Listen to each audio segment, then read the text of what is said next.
Good afternoon. Hi, my name is Leslie Chambers. I'm the president and CEO of the American Parkinson Disease Association. And I would like to welcome all of you to our Facebook Live question and answer program, where we will focus on challenges and issues for the Parkinson community as it relates to COVID-19. The American Parkinson Disease Association is the largest grassroots organization providing programs and services for the Parkinson's community, as well as supporting research to find treatments and ultimately the cure for Parkinson's disease one day. If you're not familiar with the American Parkinson Disease Association, or APDA, I would encourage you to visit our website at apdaparkinson.org, where you will find a wealth of information at our national website, including publications, information, about national resources, as well as information and programs and services in your local community. You may also want to call our 1-800 number if you have questions during this challenging time, where our professional staff can lead you to either resources, again, nationally or locally. And that number is 800-223-2732, and that's also available on our website. For today's program, we will be hearing from our expert resident on Parkinson's disease at the American Parkinson Disease Association, Dr. Rebecca Gilbert. She is our Chief Scientific Officer, and she is also a practicing clinician at Bellevue Hospital, where she is a movement disorder specialist treating patients with Parkinson's disease. In today's program, Dr. Gilbert will be providing general information about the pandemic and how it impacts your life if you have Parkinson's disease. Following her brief presentation, we will open up the chat lines for your questions. So we will encourage you to type in your questions and following the prompts so we can get to as many of those as possible during the program. If you haven't connected with APDA on Facebook, I would encourage you to do that today, as well as on Instagram and Twitter, where we will continue to share stories, resources, and most importantly, invitations to future online events such as this. I would also like to announce that we will be planning and holding our next webinar on April 29th. I would encourage you to participate in that webinar, where Dr. Daniel Weintraub, who is a professor of psychiatry and neurology from the University of Pennsylvania School of Medicine, will be providing a presentation on brain health, and we'll be discussing a variety of issues, including mental health issues and challenges as it relates to Parkinson's disease. When you visit our website, we will be mentioning throughout the program some of the resources that are available to you. And one of them that's most important is this booklet called Be Active and Beyond. And during this time when folks are cooped up in the house, it will be extremely important that you continue your exercise and wellness program. So I would encourage you, if you don't have that booklet, to download that on our national website. And now it gives me great pleasure to hand the program off to Dr. Rebecca Gilbert. Dr. Gilbert. Thank you so much, Leslie. We are now in unprecedented times, as everyone keeps saying, because we are interacting with a novel virus, which has come to the world, as far as we can tell, over the last few months. Originating in China and now has spread across the world. Now, this virus, as everyone keeps saying, is a relatively benign virus. And so for the vast majority of people who get infected with this virus, they have mild symptoms or no symptoms at all. So why is it causing such an extreme reaction around the world? And that is because for a small percentage of people, the virus can result in very significant complications, respiratory distress, respiratory failure, and death. And so the world has been grappling with a virus that is spreading extremely rapidly. It's an extremely contagious virus. It's spreading to people who are getting minimal symptoms. They feel well, they go out in the community, do whatever they need to do, spread it around, lots of people get it, and a small percentage of those people are getting extremely ill. And we see in certain countries that is resulting in very high numbers of deaths, not something that the world can tolerate. And that is what America is dealing with now. And so as we see over the past few days, past few weeks, various governments, including governments of the states, various states of the United States, are creating rules that are trying to keep this virus under check. And what you hear is what we're trying to do is flatten the curve. If we do nothing, then the virus will spread in its predicted way, and there will be a surge of patients who need critical resources from the hospital all at once. And so what the rules are trying to establish is for the spread to be slower so that the drain on our hospitals and resources will be lower at any given time and more spread out to allow for more ability to treat anyone who needs to be treated. And so what's happening are rules that are keeping people away from crowded venues, creating rules that don't allow crowded venues to occur, etc. And I want to be clear that there are really two types of people that are involved in this process. One is the general population. The general population does have still a low risk of getting serious complications from this virus. And those people are asked to obey these rules or commanded to obey these rules as a public health command to keep the spread of the disease under check. There's a second group of people, and those are the people who are at risk of serious complications, who are being asked to stay away from large venues for their own safety because they're at risk of getting severe complications and needing to utilize the resources, and we don't want that to happen. And so the question that everyone with Parkinson's has in their minds are, am I in that second category? Am I a person who is at increased risk and at increased risk of getting the complications of this virus? Now, again, let me be clear. We do not think that Parkinson's disease itself is a risk factor for contracting the virus. We think everybody has a really high risk of contracting the virus. It's a very contagious virus for everyone. What Parkinson's disease may do is raise the risk of complications once the virus is contracted. And as we all know, Parkinson's disease is an extremely variable condition. And so there are people with very mild symptoms. They may have a tremor and that's all, and there may be people with extremely advanced symptoms. And so there can't be one rule for everyone, as there never is in Parkinson's disease. We can safely assume that patients who are moderate or severe Parkinson's or advanced Parkinson's disease are most definitely at increased risk from this virus for a whole host of reasons. Primarily because people with Parkinson's may have difficulty coughing and getting out any secretions that build up. They may have trouble taking in a deep breath because of rigidity of the trunk. They may be frail overall, malnourished overall, low weight, and all these things are going to increase a person's susceptibility to getting these complications. The question is, what about the mild people? And this we just don't know. And so we have been advising anyone with Parkinson's disease to consider themselves at high risk from this virus. Having said that, we would like to pivot this conversation less of a conversation about the virus itself and more about what we can do to help the Parkinson's community that finds itself in this state of relative isolation.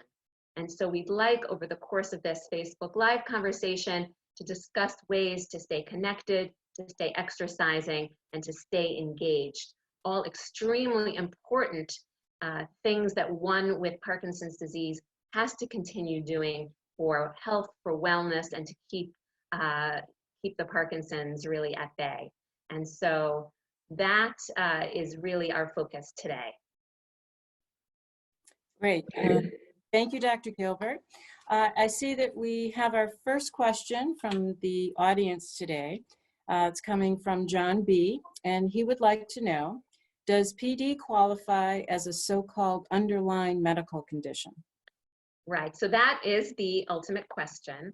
And as I was discussing before, for moderate and advanced Parkinson's, I would say the answer is 100% yes. Parkinson's disease should be considered an underlying medical condition because Parkinson's disease predisposes a person to have difficulty with their cough, have difficulty with their swallow, and therefore leads a person to have more difficulty clearing secretions that another person may be able to clear more easily. And in addition, people with Parkinson's disease may not be able to take as full a breath as other people, which again leads them to having difficulty maintaining good respiratory intake and getting all the bad stuff out. And that again would predispose to potential complications from this virus, leading to more difficulty with respiration when compromised. The question, and I'm not sure, John B., where you fall on the spectrum of Parkinson's disease, if you have very mild Parkinson's disease, is your respiratory system affected at all by your Parkinson's disease? Again, we don't know. And so we are advising, without more information, we are advising to consider Parkinson's disease in general an underlying medical condition. So let me be clear, when the information is gathered about underlying medical conditions, the conditions on that list are heart disease, respiratory illnesses like asthma, diabetes, cancer. And this data has been collected, and it's extremely clear the death rate of a person without these conditions is X, death rate of people with these conditions is Y. We know that information. Parkinson's disease is not on that list. We do not know the answer to your question. And so without that information yet, we can only speculate with some education behind it, but it really is speculation. And for now, knowing the etiology of Parkinson's, knowing how Parkinson's works in other respiratory illnesses, we can assume that yes, respiratory function would be affected in Parkinson's disease and may predispose to complications from this virus. That's what we can say now. Okay, great. Thank you. Thank you, Dr. Gilbert. We have a second question, and this comes from Roger H., and he would like to know, if you have just received approval for the pump, would you go ahead and have the surgery or postpone? Right, so I've received a version of this question in some different forms. I'm assuming you are referring to the Duopa pump, which is an infusion, a levodopa infusion directly into the small intestine.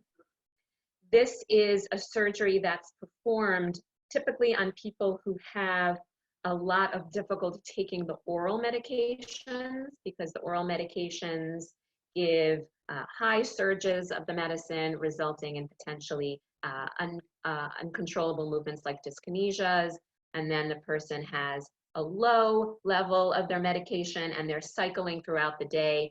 And so this treatment allows for even distribution of the dopamine throughout the day. Having said that, this treatment is elective in some way because you do have the oral medications to fall back on, and those are the medications presumably you're taking now. So if you are a person who is on deck to get a Duopa pump, that implies that you are not a mild Parkinson's disease patient. You either have moderate or advanced disease, just based on your reactions to the medications. So I would recommend to postpone this surgery and not to necessarily jump into this brand new treatment right at this point for a number of reasons. One, you're in the hospital, you're going to be exposed to people with the virus potentially unnecessarily. You're going to be more frail after this procedure than before, potentially short term, of course, as you recover, but it does put you a little bit more at risk. And then you're going to need tweaking of the dose And that's going to require more interactions with more medical people. It just seems better part of valor to push off this type of procedure. Great. Thank you, Dr. Gilbert. We have our next question from Joanne F, who would like to know, is there anything different a Parkinson's patient should do? So the first thing, of course, is to follow the instructions of your local government, who's telling, and consider yourself a person with an underlying medical condition. So follow the rules for people with underlying medical conditions. And so for most things, I would say, no, you're not different than another person with an underlying medical condition. However, as a Parkinson's patient, you know that your need for movement is different than someone else's. A person with Parkinson's disease knows that if you're sitting for too long, if you're doing anything for too long, you have more of a chance of getting stiff, and your day is just more complicated if you're not moving. And so the challenge is that we need to listen to our Department of Health. We need to, if in your area, such lockdowns or whatever they're being called are in place, then you need to stay at home as much as possible. How do we dovetail that with continuing to move? And that, I think, is a major challenge for people with Parkinson's disease specifically. And so this is something that I've been addressing, and there'll be an article on our website about this up tomorrow, but just as a preview, the first thing to know is that going outside is not forbidden if you are able to stay away from other people. And so it is definitely encouraged to take walks with your immediate family, to jog, to bike, whatever is something that is safe for you to do if you're able to stay away from other people. That's strongly encouraged to get outside. And so definitely keep moving. And then when you're inside, trying to keep exercising within the confines of your home is going to be something extraordinarily important. And APDA has a number of resources for you to tap into at this time. The first is the book that Leslie held up the cover of, the Be Active and Beyond book. And let's see if Leslie can hold that up again. Okay. Can you see that? Okay. And that is something that can be downloaded from our website.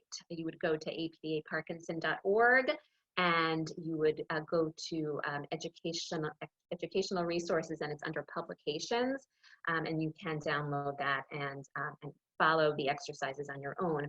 If you want to engage directly with an instructor, we have a large archive of exercise classes, and I'll tell you how to access that. They were filmed in our Greater St. Louis chapter, an APDA Greater St. Louis chapter, and they are all archived on a YouTube channel. So what you would need to do is go to youtube.com and search for APDA Greater St. Louis, and their channel will come up, and you can play a whole host of Parkinson's disease specific exercises, including Tai Chi, there's yoga, there's kickboxing, there's chair exercises, there's all sorts of different modalities, and that really can be your home base of exercising at home.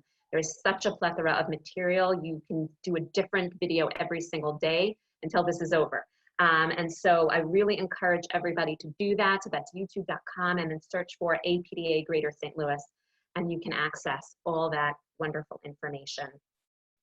And so there are ways to stay active at home, and that's something we really want to drive home today. Great. Thank you, Dr. Gilbert. We have another question, and actually I'll provide a little information on this and ask you to as well. This comes from Jennifer K, who would like to know, is APDA doing anything to help support groups meet online and reduce isolation?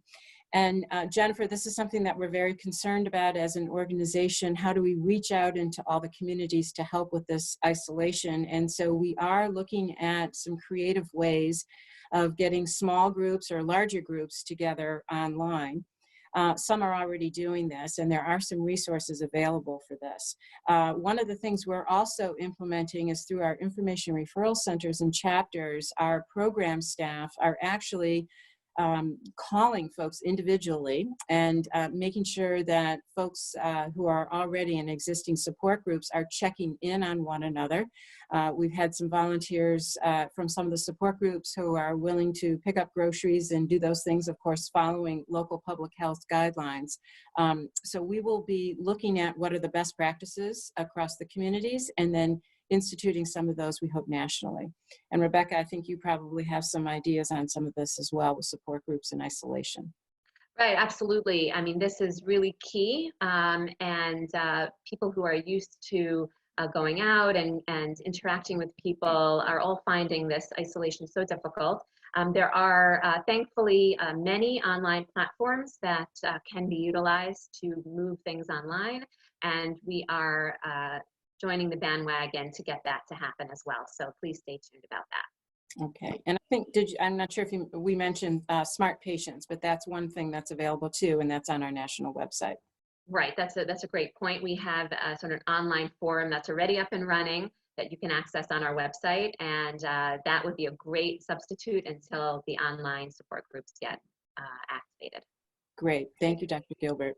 I just wanted to make a note. Evidently, we're having some broadcast issues with Facebook. In some cases, the video is freezing. So we're working with them. And I wanted to remind all of you that this actually will be taped and will be available on Facebook following the live program. In addition to the questions that we receive on programs such as this, I know Dr. Gilbert receives a lot of questions through her blog or directly reaching out to her. And over the past several days, we've received a number of questions around some major themes. One is, should I try to stay away from my grandchildren because of the virus? Right, so this is a question that I've received in many different forms. Children are tricky because you don't necessarily listen to instructions not to touch your face, to wash your hands for 20 seconds, all the things that you've been hearing about, which are difficult for adults to do and are difficult for children to do as well. So they may think that they're being hygienic, but there's probably less of appropriate hygiene among small children. So that's one thing to be aware of. And then the other thing is children do seem to be much less at risk of getting ill from this virus. Thankfully, that's wonderful for all of us parents out there. But it does mean that they are, as far as we can tell, equally able to get infected by the virus. And so we have a large number of children running around perfectly healthy, spreading the virus. And so that is very difficult for the adults who want to be around these children. It's the primary reason why a lot of schools, I think at this point most schools are closed, because children will get infected but be fine and therefore can spread it around to each other and go home and then give it to their loved ones who are older. So it is probably best to keep children away from people who are older and have underlying medical conditions. It's certainly an issue in my family. I have 3 small children and an older mom, and definitely trying to keep everybody apart for the moment. And as our audience probably knows, one of the things we're recommending is using your WhatsApp or some of your different apps on your phone. It's not as great as being in person, but you can certainly generate those smiles from your little grandchildren. So I would encourage folks to continue at least using digital devices to visit online with your family. Absolutely. Here's one that not only affects people with Parkinson's, but all of us. How do we keep from going stir crazy in the house? Right, so that is a wonderful question, and every single person in this world, it seems at this point, is grappling with it on some level. What I would strongly encourage is to create a schedule. This works great for kids, especially where you have certain things that you know you're going to do on a given day. So you're going to get up, you're going to do your 30 minutes of exercise, you're going to then walk around your garden, and you're going to do some gardening, then you're going to come inside, then you're going to make lunch, then you're going to Zoom with your grandkids, then you're going to do another exercise. If you have it planned out and it seems really exciting and busy, that is really helpful. If you just have a long day, you wake up and you have 12 hours before you have to go back to sleep, or you have the television on for the whole time, it really makes things long and drawn out and just really horrendous. So I would focus on, or I have been focusing on, finding ways to do things that you've never gotten a chance to do before. Start exercising more than you ever did. Start gardening, start learning a language. There are all these opportunities that you've been pushing off that you can access either in your garden, in your home, or online that are available to you. And so the silver lining to this horrendous situation is that you may have a chance to do something new and you may enjoy it. And so let's think about the positives and the silver linings, and that's hopefully will help us get through this. Great advice for all of us, Dr. Gilbert. Thank you. Here's one, and I know you've received a number of questions about surgery. Many hospitals are limiting surgeries to urgent cases only. I have deep brain stimulation and may require a battery replacement soon. I'm nervous that I won't be able to get the surgery if needed. What should I do? Right, so this is certainly a big worry for many people with deep brain stimulation in place. Now, unlike the Duopa pump that was not yet in place in the last question, somebody who does have a deep brain stimulation system in place and is thinking that their battery life may be toward the end, this is not necessarily a postponable procedure. And so what I would do now is call up your neurosurgeon, call up your neurologist, and have a conversation with them now about what the possibilities are, and what the plan would be if the battery does die. Would that be considered a surgery that you would come in and get the battery replacement or not? If yes, then you're good. You can rely on the fact that you will be given the surgery if needed. If not, then you will need to discuss with your neurologist what medications you would need to take if the DBS system does fail, because similar to the Duopa system, people typically get deep brain stimulation when their medications are erratic and they're having trouble with ups and downs of the medications, but it doesn't mean that they can't take the medications. It means the medications are just not as good as the deep brain stimulation. So in a situation where the deep brain stimulation may fail because of a battery problem, reverting to medications would be necessary. And so discussing with the neurologist what the plan would be in terms of what medications to take should that happen, have those medications available, and that should lessen the worry and the anxiety about the battery issues. Great. Thank you, Dr. Gilbert. We have another question from Diane H., who wants to know, I am recovering from surgery, which was done on January 24th for a broken foot, Jones fracture, and I'm scheduled for a follow-up appointment with my podiatrist on Thursday. My last appointment was a little over a week ago, and the fracture continued to show some improvement. Would it be worth the risk to keep the appointment, or should I continue to stay home? I know my age, I am 68, makes me more vulnerable to the coronavirus. All right, it's a great question. It's sort of an urgent appointment. Is it urgent enough? It's a foot fracture. They typically recover without you going in to see an orthopedic surgeon. It will probably recover anyway. What I would do is call up your orthopedic surgeon. That person will be able to give you the best advice. There is, or your podiatrist, whoever the surgery is with, whoever the appointment is with, to discuss whether it really truly is necessary for you to come in. Like what would be done at the visit that can't be done over the phone, potentially a follow-up x-ray, but if the x-ray, what would be the result of that x-ray that is necessary for you to know that result right now? And you may find that the podiatrist is in agreement with you, that it is not necessary for you to come in, but you know, I don't know what they would say. So I would be cautious as you are being, and really go in only if it's absolutely necessary. Great advice, thank you.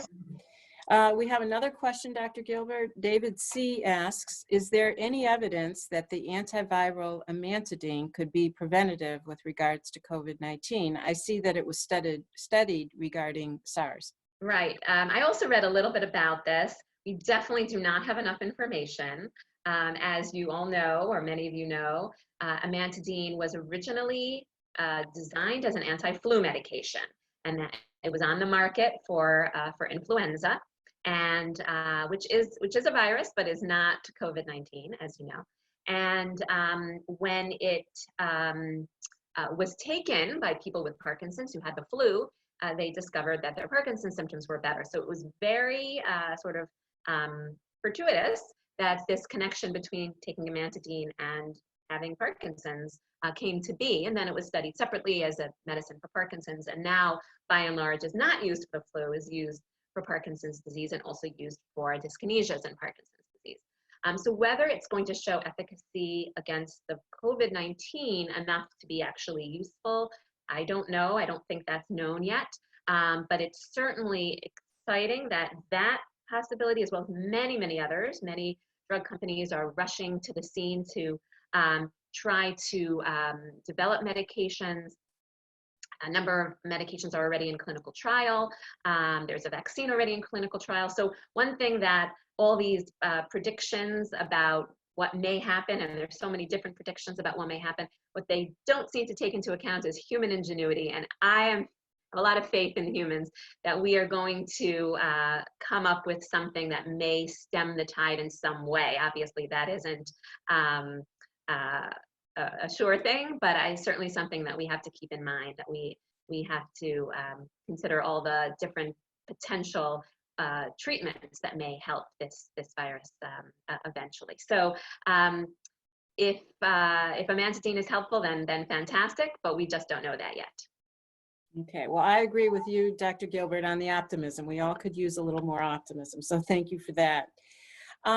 Due to the disruption that we had a little while ago, we thought we'd like to repeat the question about the support group. So I'll just have you repeat the information on that. So Jennifer K. wanted to know, does APDA do anything to help support groups meet online and reduce isolation? Right, so we are working to get support groups online and different support groups around the country. Some are already online. It depends on which support group you're referring to. So yes, this is something that's actively happening. And so that is a big priority of ours. And until then, there are a couple of ways to gain support. One being calling our 1-800 number, which is 1-800-223-2732. And that is a great way to reach a person to discuss any mental health or issues that may be on people's minds, and to help people get funneled to appropriate resources in your community. Great. Thank you, Dr. Gilbert. Another one that I know we've received through your blog, this is from a 70-year-old woman who was diagnosed with Parkinson's 4 years ago. I'm scheduled for an upcoming colonoscopy.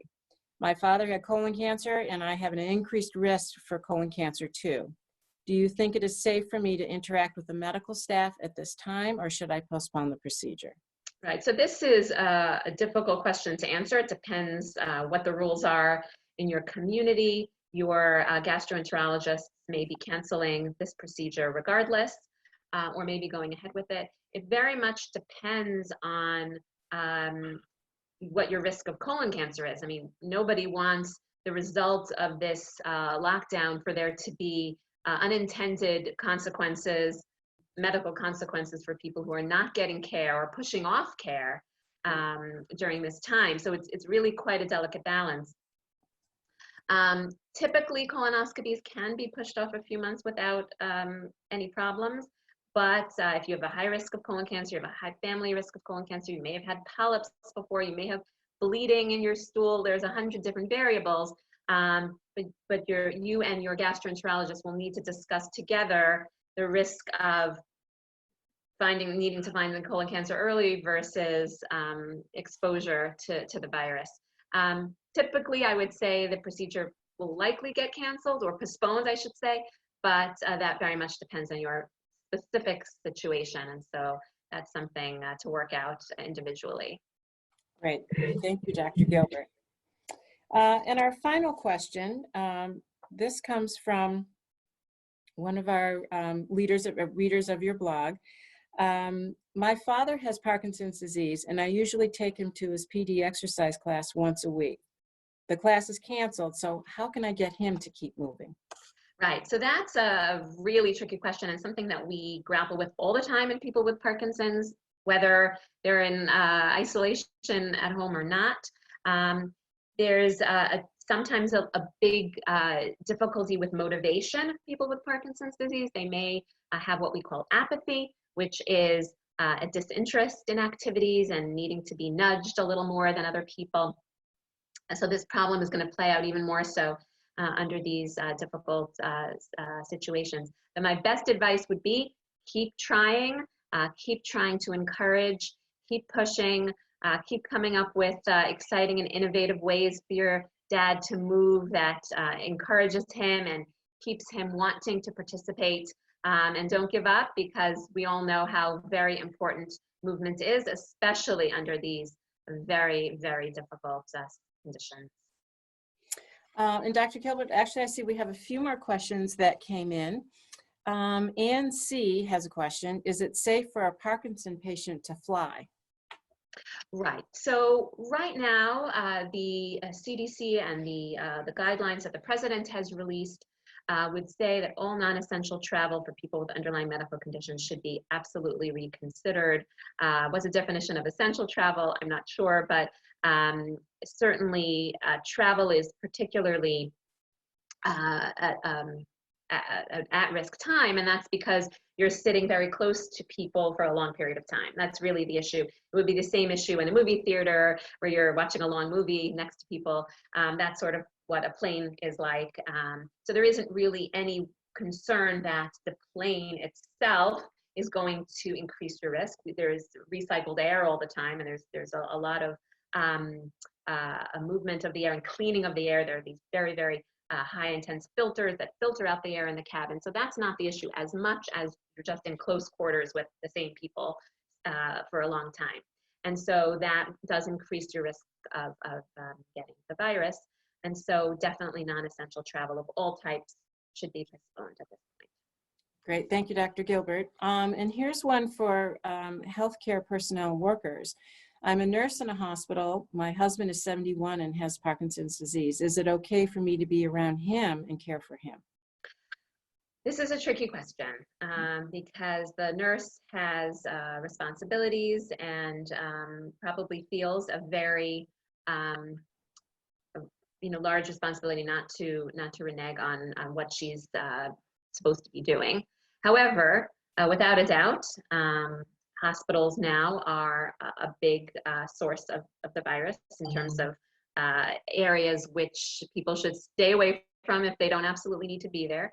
And healthcare workers are at high risk. I mean, there's been articles up the wazoo about healthcare workers and exposure and how difficult it is for the families of these healthcare workers. So if these families of healthcare workers are medically compromised, that becomes very difficult. And so if the family member is responsible for taking care of the medically compromised person, then there's a big problem. And so one thing to do would be to talk to the administrator of the hospital and try to figure out what to do. This person is probably not the only one who is in a situation where they have to care for a medically compromised person and are at intense exposure to this virus. Now, what I should mention and what I should have mentioned earlier at the very beginning is that age is very clearly associated with complications from this virus. And you look at the graph, the death rate in young people is really low, and as you rise in age, it skyrockets to above 80. The death rate is 14%. 70s is really high too, less than 14%, but very high.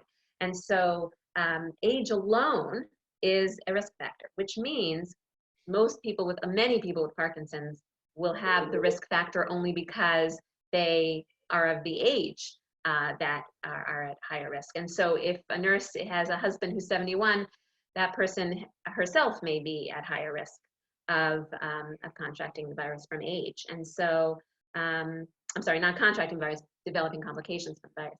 And so this is something that healthcare workers across the country are grappling with, and there are no easy answers, but it is certainly something to bring up with her supervisor.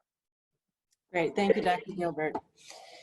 And we would, at this point, get ready to wrap up our presentation. I would encourage anybody who has a question, or you think of a question after the program is over, to send it to Dr. Gilbert. You can check that out at our Ask the Doctor feature, which is on our website. And to remind everyone, once again, to take advantage of all the resources that are available at apdaparkinson.org. I would also encourage everyone to look at our social media channels, where we will continue to post presentations and programs such as this. This program, which is live streamed now, will be uploaded onto Facebook, as well as our other channels that I mentioned as well. Once again, I'd like to remind everyone about our upcoming webinar on April 29th, which you can sign up for if you go to our website, and to call our 1-800 number if you have any more questions following this program. And I see we have a late-breaking question, Dr. Gilbert, if you could take one more. And this question comes from Jennifer R. And Jennifer asks, how can a caretaker of a person with Parkinson's get a break while quarantined with them? Wow, this is an exceptional question, and one that I'm getting in all sorts of variations. So what seems to be happening in many places is that home aides are not coming to work for good reason, because the home aide has a family which may have an exposure, and they don't want to bring that exposure to the person, the frail person with Parkinson's. And so people who are accustomed to having aides help with care no longer have that, and the burden is falling, or the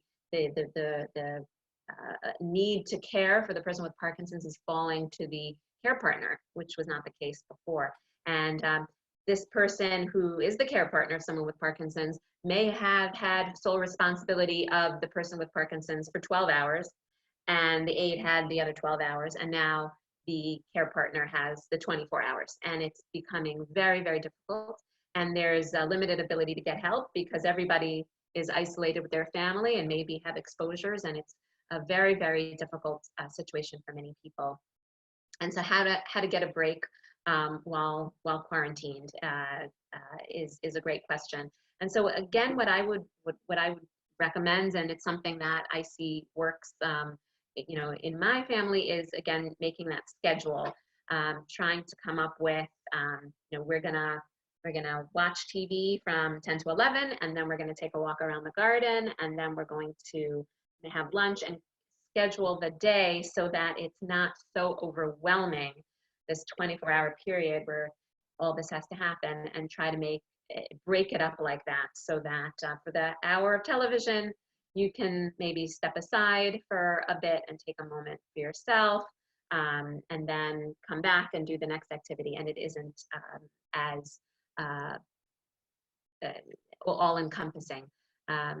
Again, very, very, very challenging for everyone, and especially for the care partners who are thrust into this very unprecedented situation. And on that note, I definitely want to have a shout out to our care partners, who are always our unsung heroes every day of the families of people with Parkinson's, and in today's environment, all the more so. So care partners, we know that things are extremely challenging, and we salute you.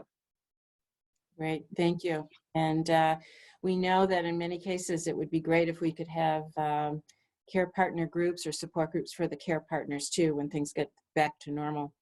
I do have another question actually that came in from Beth. And Beth asks, this is a timing question, Dr. Gilbert. So she recently brought her father back on a flight. He's 88. Brought him back home so he could have better care than where he was located, and to make sure he didn't get the virus there. He's now been in quarantine for 11 days with no other symptoms. So how long do I have to worry about him being at risk? That's a great question. 11 days is a really long time. That's fantastic that he did not have symptoms. I have heard 10 days, and I've heard up to 14 days. So the standard seems to be 14 days, but you are close. And so I would be hopeful that he will get to the 14 days without symptoms. You're almost there. Great, great. Really helpful information. So that wraps up our program for today. If you do have questions, again, I would encourage you to go to our national website to the Ask the Doctor feature, where you can submit that question to Dr. Gilbert and she'll return to you. So thank you very much, Dr. Gilbert, for all the information, and we hope to provide more programs like this in the near future. So thank you, everybody, and have a great day, and please stay safe. Thank you. Bye, everybody.